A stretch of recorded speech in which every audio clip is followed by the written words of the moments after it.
Hey everybody, just Jesse here, welcoming you back to another day of accountability, welcoming you back to my garage, my man cave. Today is Wednesday, it's June 10th, the year 2020. I want to speak to you today about 1 Peter chapter 4, and we're going to be dealing with we as leaders lead best when we lead from our gifts, our spiritual gifts. Now, when it comes to spiritual gifts, do you know what your gifts are? Have you ever taken the time to stop and find out?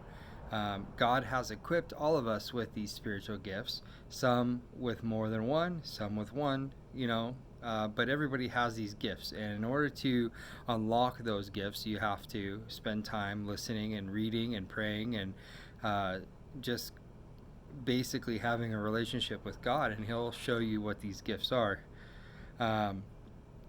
Peter says that these gifts aren't meant for us to grow our own fame, our own fortune, our own power, but they're there to serve others because we're stewards of God's grace, because we don't own those gifts as it is.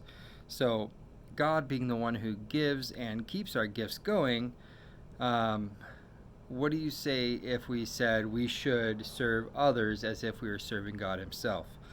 Just take some time, really get down to the nitty-gritty, think about it for a couple of minutes.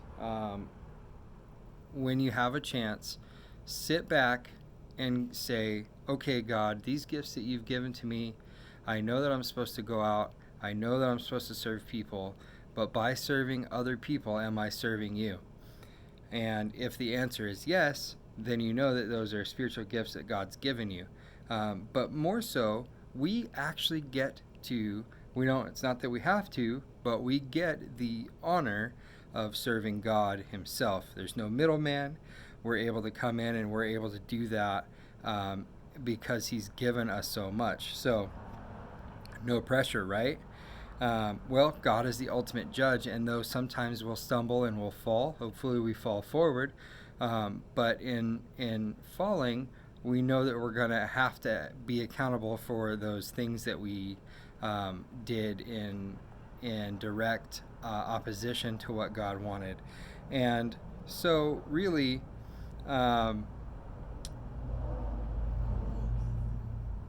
when we use our spiritual gifts, we have to press on, even though we may stumble from time to time. Verse 18 of 1 Peter 4 says that if it is hard for the righteous to be saved, what will become of the ungodly and the sinner? Now, when I read that, I almost get chills, because we have a duty to bring these gifts to the lost, to serve them as if we were serving God. Now, most of us don't think that way. Most of us think, oh yeah, I don't want to have to go and do this today. I mean, I'm good at this, but I really just kind of want to be doing my own thing. And in the world of social media, just growing my fan base. And I mean, that's not what it's about. What it's really about is getting out there and serving those who need, because there are ungodly and there are sinners that need Jesus, and there's no hope without without us, the ones that are going out there and just filling them with our spiritual gifts that we're pouring out, that God's given us. So the principle is that our everyday lives should show that we're serving others.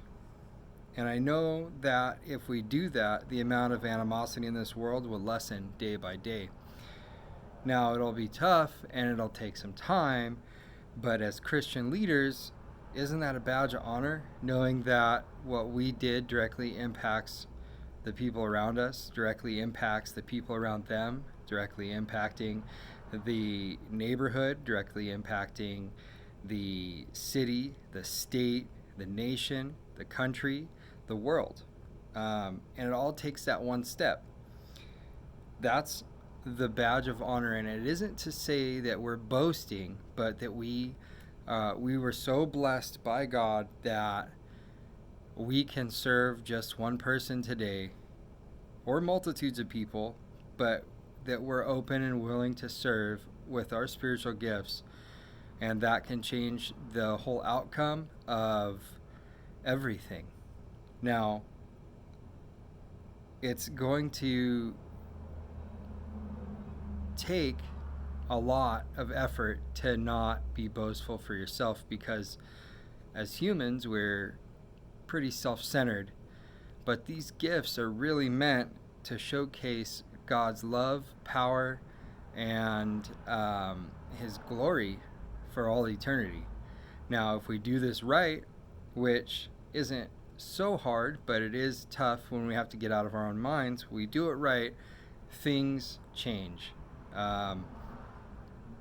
Cities, countries, the world changes when we're doing it right.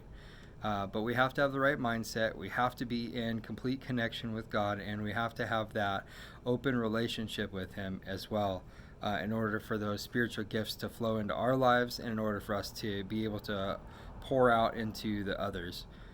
So 1 Peter 4 is amazing. I recommend you guys read it for sure. We went over basically I think 10, 11, and 12, and then verse 18. But the whole chapter is definitely worth a read. I would recommend it. Take some time. There's not a whole lot of verses there. It's going to take 2-3 minutes to read through, and that's if you read slow like me. So if you like what I have to say, go ahead and leave those thumbs ups. I do like seeing those. I also like seeing comments or questions or concerns or prayer requests, or any way that you guys want to reach out to me. I enjoy actually seeing that people are growing from this. I enjoy knowing that God is on the move, and I pray for that every single day. Now, lastly, if you've come across this and you like what I'm talking about and you want to subscribe, I ask that you subscribe, and I also ask that you ring the bell. You hit that little bell button up top, and it'll give you the videos that I put out every day, as every day is a trek in my accountability to staying in the Word, and every video is just a video of what I've learned from what I read that day. So alright guys, I hope that this leaves you as blessed as it left me, and I hope that you guys stay safe, go and grow, be blessed.